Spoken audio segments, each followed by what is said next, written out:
to the Mixorcist.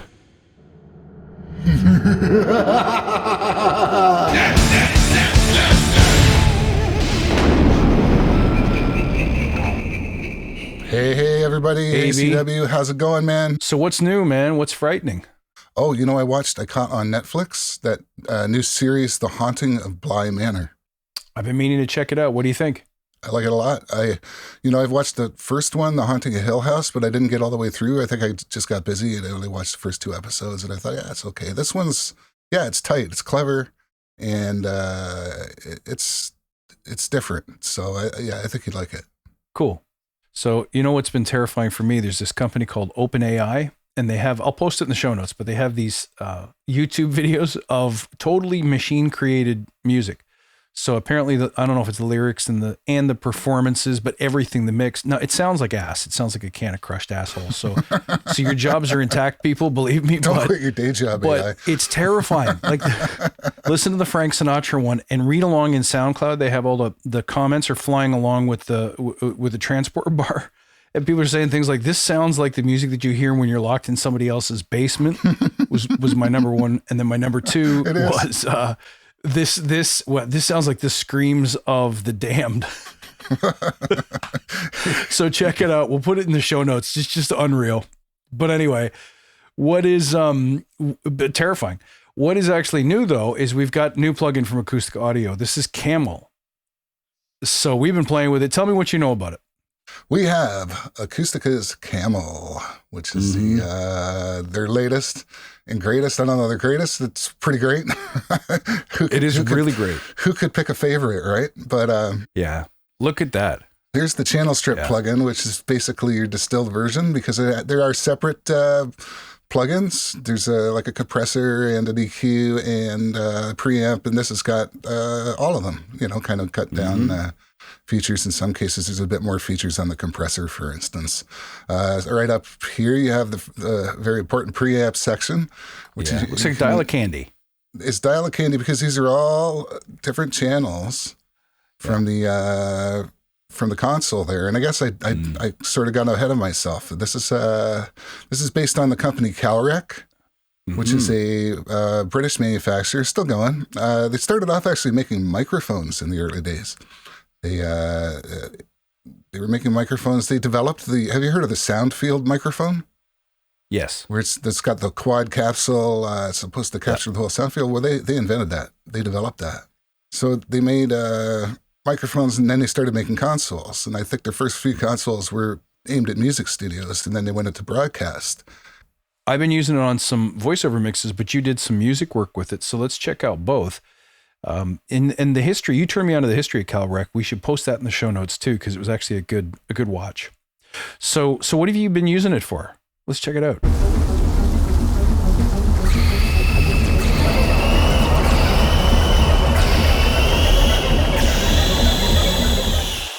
Well, I mean, this is like the first stab at it. And when I said, okay, well, let's try to emulate a console, right? So I'll insert it into a project where I would be using a console strip, and I'll put it on like everything, right? So to see if I can get it humping, right, so to speak, right?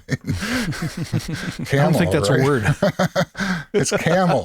It's good. It's not thumping, it's humping. Take it back. It's genius. That's right.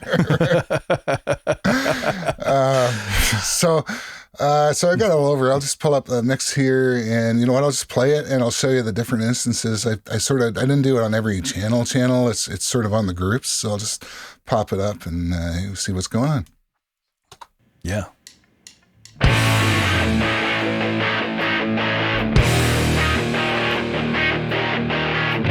There it is on the kick drum.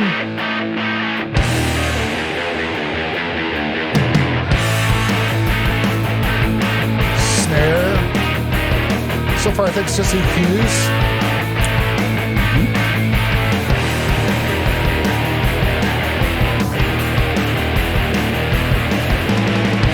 On the straight and narrow. Overheads, CQs. Like a broken arrow.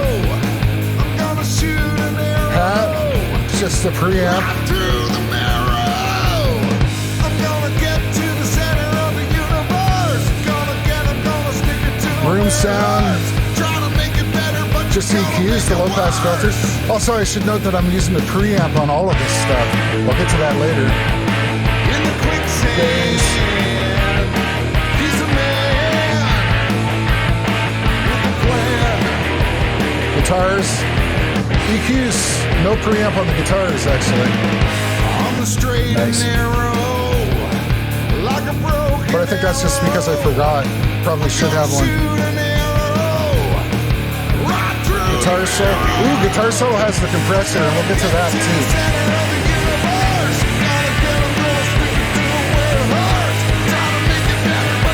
Got vocals, a bit of EQ, and some compressing, which doesn't appear to be doing anything until it gets loud.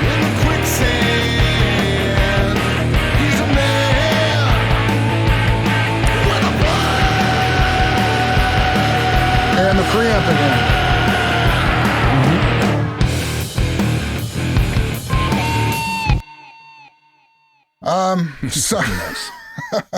So you can see I've got it loaded all over. I forgot to also mention it's also on the master bus, so maybe I'll touch on that too later. But I just used it mostly for the EQ, but also to dig into the compression and also for the preamps. Oh, that's not good. Not good. They give you two equalizers. This definitely looks like a cow wreck of a certain description. This is another one. I have no idea. I played with it. It sounds pretty good. You get two equalizers. In the channel strip plugin, you get three different compressors that they modeled, right? So you get a compressor 1, compressor 2, and a limiter. They're great. I've really been sort of drawn to compressor 2 for some reason, and I seem to really like that. So there is the channel strip plugin that they give you. Compressor is it's got the comp 1 and comp 2, but it also and the limiter, but it also gives you two extra ones that are not on the channel strip, right? So definitely check this plugin out on its own. The Ultra Comp and the Ultra Lim, which admittedly I haven't had time to play with that much yet, but just a few extra things, just a better display and a little bit more than just what's on the channel strip. And that's generally what you find with Acustica plugins, that the individuals will have just a few more features that they couldn't cram onto the strip. There's an EQ plugin, which has basically the same two models. But I guess what's different is they also give you the preamps on this one as well, right? So, and by the way, you can choose from line preamps, as I have in this mix. You can also do microphone preamps. So if you want to simulate the recording process of recording on the console, you could do that too. And they give you all the 16 channels as well, right? So you could lay those out across various tracks. And then the custom ones. And the custom ones I find they're really cool. They're at least number 1 was really fat, and I think I ended up using that on the master bus on this. It seemed to add a lot of girth and stuff. So there's 4 of those that you could choose from, I believe. 1, 2, 3, 4. Yeah.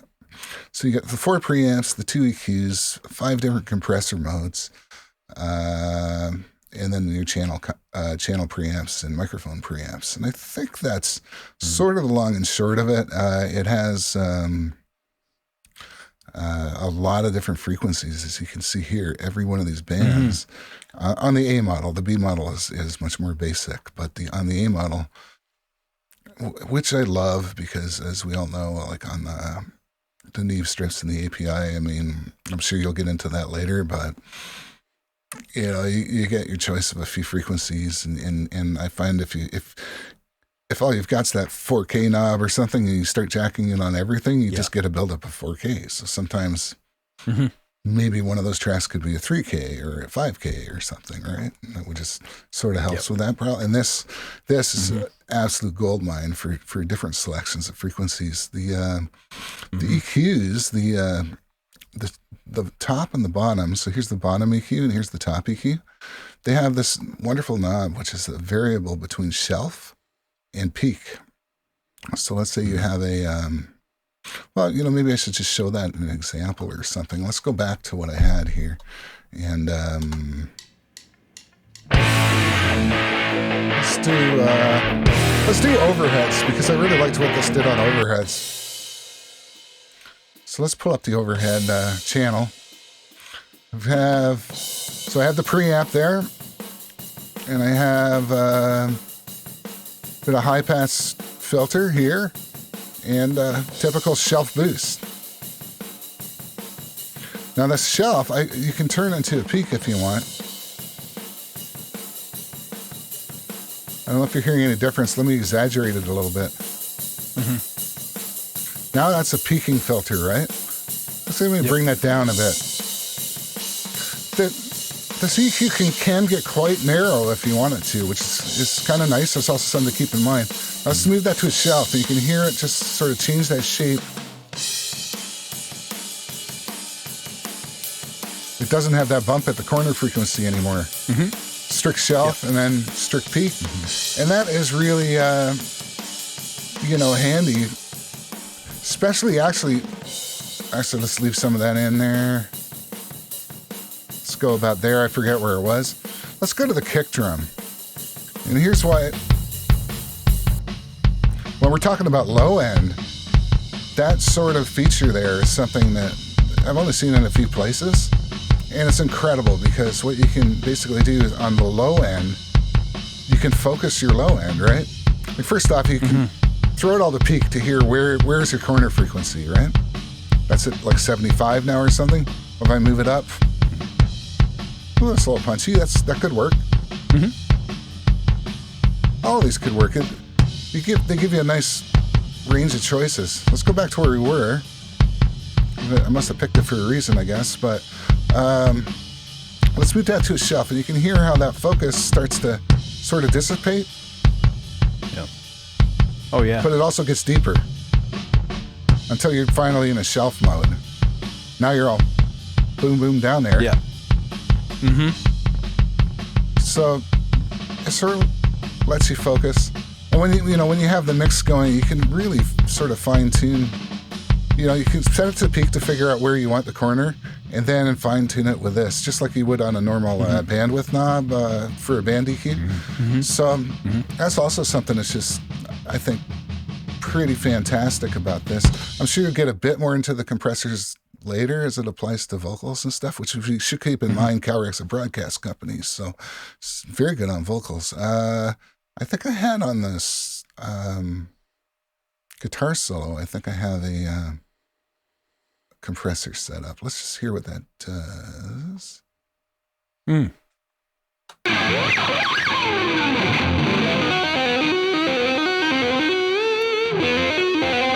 here's your gain reduction up top.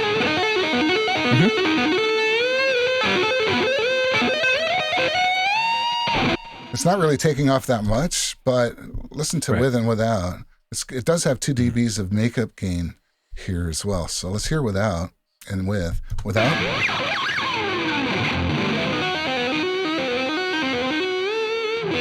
Without. With. Oh, yeah. So, it does what a compressor does, and it brings the top levels down vis-a-vis, and makes the quieter parts more audible. So if you set it right, it will, put something more forward in the mix. And I actually, as much as I said I didn't play with Ultracomp, that's exactly what I ended up using here on this. Oh, okay. So in the mix, you can hear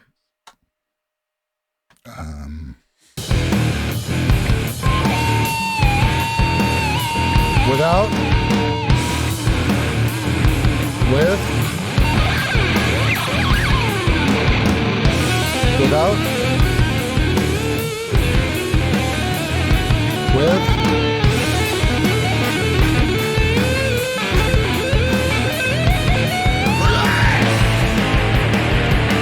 so here, bring it forward. There's probably a gain boost that goes with that, which is making it sound like even better, but still really. But it did make it more full. Yeah, it's tightening it up. It's also bringing up that room sound, because there's lots of great room sounds on the recordings. So every time you come in here, you're breaking my concentration. You're distracting me. So one more thing on that compressor. Let me pull this up, because I believe. Yes, I have on the master bus, I have the Ultracomp again. No, I have compressor 1. I have compressor 1 on the master bus, which I mixed this into.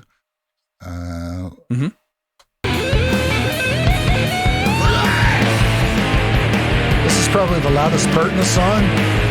So at the loudest part, you're getting about a dB and a half. So let's go back and play that part without and with. Here's without.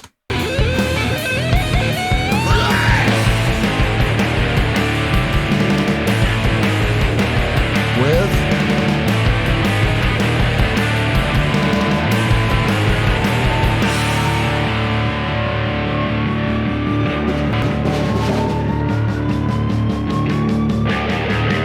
Without.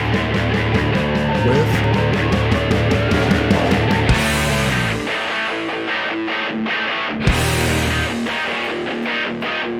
So you can hear it again. It just sort of tightens things up a little bit. It's not even really louder because there's no makeup gains. So technically it's quieter when this is engaged, but like it didn't sound to me to be worse or quieter even. Right. You know, if I made up the actual dB and a half a gain, you'd probably hear like, whoa, that's, you know, sounds louder or whatever. But I just wanted to see if this could be used as a bus compressor, and I think it can. It doesn't necessarily go super fast or whatever, but you don't want that out of you know, when you're compressing program material, you want to let those transients through. The release is really important. And here they give you like this program dependent release. You can see this red thing here, which I forgot to mention, but you don't get that on the channel strip. You get that on the compressor strip, right? So it sounds killer on that music, man. Great job. Well, thanks, man. Yeah, to me, I mean, it didn't have the gigantic normal bottom that say a Neve desk would, or even like the super shimmery highs of the API with the transient. It's somewhere in between in terms of the response. It's not like a gooey low response, but at the same time, it's not like clinical and you know, neutral. Yeah, not neutral. Although when you get into like the EQ channels and stuff, you're starting to get enough choices that it starts to feel like almost like an SSL or something in terms of the flexibility, right? So when I found, where do I want to boost the guitars, or where do I want to cut this or that? And I'm provided with like, this sounds good, and this sounds good, and this sounds good. So I've got a range of like 2-3 things that might sound good. So then it opens up the choice to me in terms of, it becomes more a matter of a choice rather than like, all you get on this EQ is the 3.8. So it's either 3.8 or now you're with something that's too high or too low. This gives you all the steps in between, and I think that's just brilliant. I think that's... Me too. Makes me more confident about going to this in situations where I'm not sure what I want to use, that I'll be able to get something out of this. If that makes any sense at all. Agreed. It's really flexible, and I've been using it, testing on a lot of stuff, and it works a treat pretty much everywhere. Your mother's in here with us, Karis. Would you like to leave a message? I'll see that she gets it. Okay, so yeah, I used it extensively on a couple of voiceover projects. So I did this interview with myself and a female interviewee who dialed in with a headset over an internet connection. So you'll hear it. It's not a full kind of sound. I thought, let's put Camel to the test. I used the strip only, not the component plugs. And I also have some background music. So one of the things I needed to do is to get my SM7, which is my interview mic, to punch through. So have a listen with no effects, except there's a bit of reverb on the background music. Have a listen. And it's my preference too, because I'm trying to spread agility to non-IT concerns. So right off the bat, you should hear that the SM7 is a bit marshmallowy. It's not really punching. So let's have a listen and watch me engage the plug after about 5 seconds. Here we go. Without T. And it's my preference too, because I'm trying to spread agility to and with non-IT concerns. So I do a lot of work with startups. I do a lot of work with small organizations. I do a lot of work within larger. Oh, wow. So what you should have heard there was an immediate bringing forward of just the qualities of my voice that I relate to intimate. So I want things to sound warm, gentle, but authoritative. So this EQ really helps bring them out. So we're using the A model. We have a little bit of a high pass filter at, I can't read these controls. My old guy eyes are kicking in again, guys. This is probably set to around in the 30s somewhere, right? It might be higher than that. And at the same time, I know at the top of the clock here, it's like 60 to 75. So this is Oh, no, 30, you're right. 40 35, I think. Actually, you're right. Do you have to stick your face right up against the screen to read that? It's pretty brutal. Yes, I did. Yes, I did. Wow. So then over here, I probably chose the one, I'm hoping I chose the 1.8-ish. That tends to be where my voice wants a bit of a boost. And then I went for, I think oddly here, I might have gone for a narrower bandwidth. So I probably choked the curve a little bit and gave it a slight boost. And then I went with the peak at around 10K rather than the shelf. And here again, just a dB or two of gain. And then I always like to notch out on the SM7. I'll pull something out at 180-200. So here I used a broader bandwidth and I actually pulled it down around the same amount. Okay.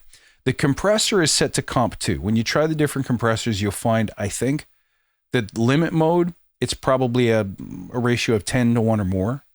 So it's too aggressive if it's really grabbing. So my vocal was a little in and out. So limit wasn't working. Comp 1, the attack release behaviors are a little pumpy.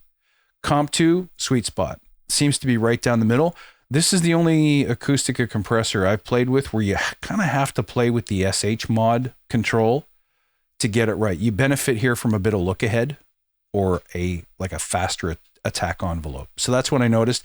I also found that this particular line preamp 8 was a little tastier than 1, 2, or 3, but it's really, really slight. So let's see if we can hear those differences. We'll take the EQs off. Tell me if you hear a difference between 1 and 8. So watch carefully. Large organizations in HR, marketing, sales. That's legal, 1. Fantastic. To bring the agile mindset just about everywhere, because I feel like in software, we've got it. And in software, people already... It's really modest, but I just noticed a tiny bit of sparkle, like almost not audible. Let's kick those EQ circuits back in. Already want it. And let's listen without the compressor. Represents perhaps more because I'm trying to spread to non-IT concerns. So I do a lot of work with startups. I do a lot of work with small organizations. I do a lot of work with large organizations in HR, marketing, sales, legal. Fantastic. To bring the agile. So it does a nice job of bringing it forward. It also, I've left as you did, Eric, I left the bottom end alone at around 50 hertz and just a touch of makeup, which I can even dial back a bit. And now it really pops out against the vocal. One more time, all of it off to non-IT concerns. So I do a lot of work with startups. I do a lot of work with small organizations. I do a lot of work within large organizations. There it is, but it doesn't really, I find it's not really accentuating or over-exaggerating any one particular frequency. Let's see what Pink would have done with the exact same thing. That's interesting.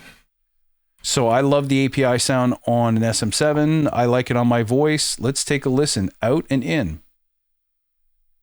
I'm trying to spread agility to non-IT concerns. So here it is. I do a lot of work with startups. I do a lot of work with small organizations. I do a lot of work with... So I wonder if you guys can hear it, but almost the mid sound a little more papery to me. It's really the same settings. So I'm bumping it at about 1.5. Which, if anything, should be a little more chesty and a little less on the nasal brittle side. But even if I pull it back a bit, let's compare one to the other. Here's the API. A lot of work within large organizations in HR, marketing, sales, legal. Fantastic. To bring the agile mindset just about everywhere, because I feel like in software, we've got it. And in software, people already want it. Everywhere else. So there... I might even want to tame the top end a little bit. The Pink, the 10K is a little subtler, but I kind of like it better. Let's see what a Neve would have done. So let's grab the Gold 3 and have a listen. Similar settings. A 1073 is not a fair comparison. It really doesn't have much around the 1.8. I think I had to choose, 1.6, 1.3. But let's have a listen without and with Acustica Gold. Where else it represents... perhaps more invasive change. So yeah, it depends on the culture. It does work with small organizations. I do a lot of work within large organizations. So you can see by my settings, I haven't really pumped the gain much on any frequency. I've got the 10K shelf on. I've got a little bit of a boost at 1 point, whatever that is, 1 point, can't read that. And then I've dipped or notched a little bit at probably 220. And it's a very different effect, isn't it? Very different. What struck me immediately, both with the pink and the gold, was just the different presentation of the mid range. Like you could hear the filters that you're using became much more apparent, whereas on Camel it was, I don't know, it's glued into the sound, and it complemented your voice so nicely. And I think, you got to remember that they were doing broadcast, right? So yeah, you got it. So I think that's starting to show here a little bit, because that sounds fantastic, man.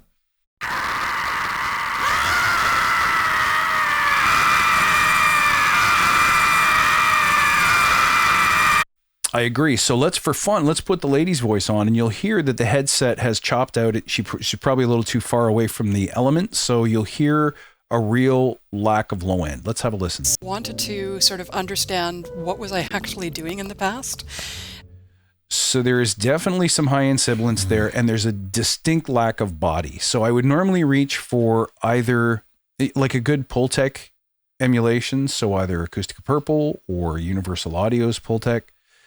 But I thought I'd try Camel and see if we can't reintroduce some of the bottom end. Let's have a listen with and without. So here's without. Because I seem to have stumbled upon agile and systems thinking. Here's and, with. I mean, I don't label myself with any of these things because I'm not properly trained in any Without? of these disciplines. And that's why I say I sort of stumbled into this way of working. And with. And with the variety of clients I worked with, whether it was an accelerator program that I built a number of years ago.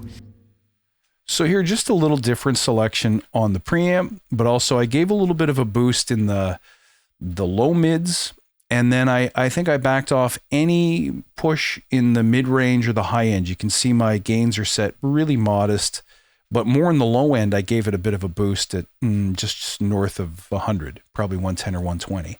And it was just enough to bring some body back into the mix that you didn't notice that she was using a cheaper or less full range microphone. So it really helped balance. I think you'll agree with both Camels on here that the interchange between the two of us sounds pretty natural and almost like we might be in the same room. It represents perhaps more invasive change. So, Yeah, it depends on the culture. It does. That's a good point. Yeah. So a little more work there to tame the high end potentially would have been great. But the nice thing about this EQ is that you can control the bandwidth. So if you need to get surgical, you totally can. I used the same compressor on her as I did on myself with I found that the 3 ratio worked great on compressor 2. Make sure you leave a little room in the bottom end and a pretty quick attack and release. I didn't take advantage of the program dependent release. That might have helped. And notice that I just pushed the input trims a little bit, both on the preamp module and also feeding into the compressor, just to see if I can't get a touch more saturation and energy.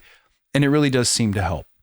I find the controls fidgety. The only criticism I might have here of this plug is that a minor adjustment in the threshold can really change the gain reduction settings. Mm-hmm. Also, when you're switching between comp 1 or limit and comp 2, you'll notice the threshold is radically different. Watch what happens to this lady's voice on comp 1. Watch the meters, listen to the sound.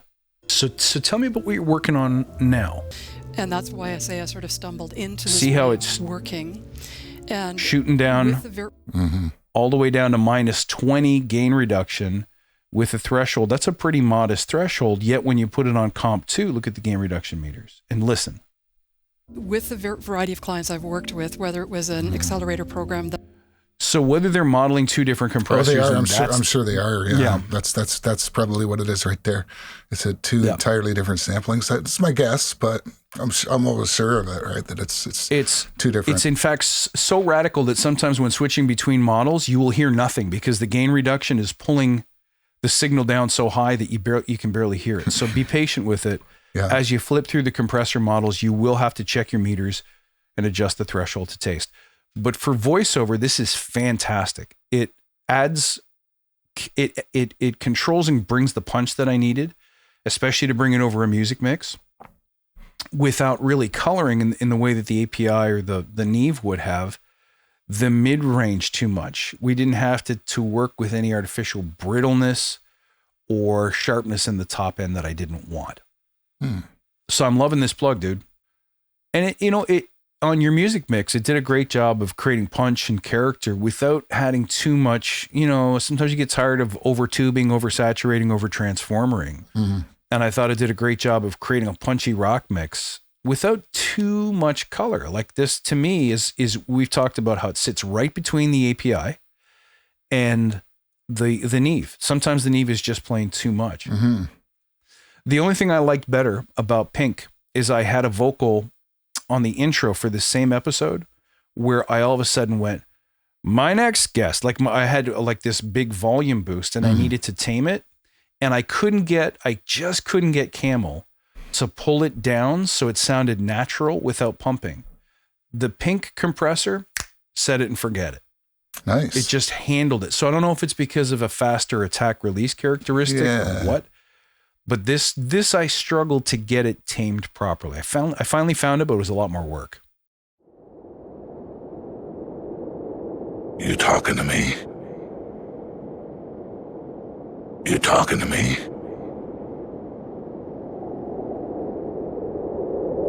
I'm the only one here. Yeah, I haven't exhausted all of the possibilities of this, and I haven't really sunk into the dedicated compressor plugin, but the models I've tried so far, which are mainly the ones that you just went through, they don't seem to be particularly not as fast as what you can get with the Pink, right? Not as quick in the response, but it's a nice there's a bit of goo to the release character and attack characteristics on this. It's a little softer. And maybe you can set it really hard and aggressive. I just haven't found it yet. There's like an ultra comp and an ultra limb, and I haven't played with those yet. So that might be your ticket there if you want to super fast something, crush it up. Yeah, absolutely. So I didn't try the standalone. I forgot that there were 2 other models there, so that'd be a good thing to do. Yeah, always. Anyway, so for voiceover, if that's your biz, if you're working in voiceover, this is a no-brainer, and you can see why it has a heritage in broadcast. It's just that good. Very easy to dial in a great sound. The flexibility of all the different bands means that, you know, if there's something like on a Neve, if you don't like what's happening at 1.5 or 1.4, you don't have many other choices up till 3. There's nothing in between. So sometimes you just have to say, I can't use this EQ. Here you got the flexibility. Yeah, that's the super cool thing. I'll say it for a third time, right?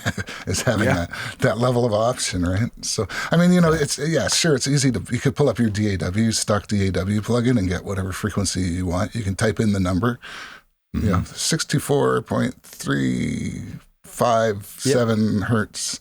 You get it exact, but it's not going to sound like this. No, this has got a really special character. Yeah. So do check it out, guys. Put this on vocals. Where did you like it best on music? Where did it really shine? I really liked what it did to overheads. It had a shimmer, but also like a clarity.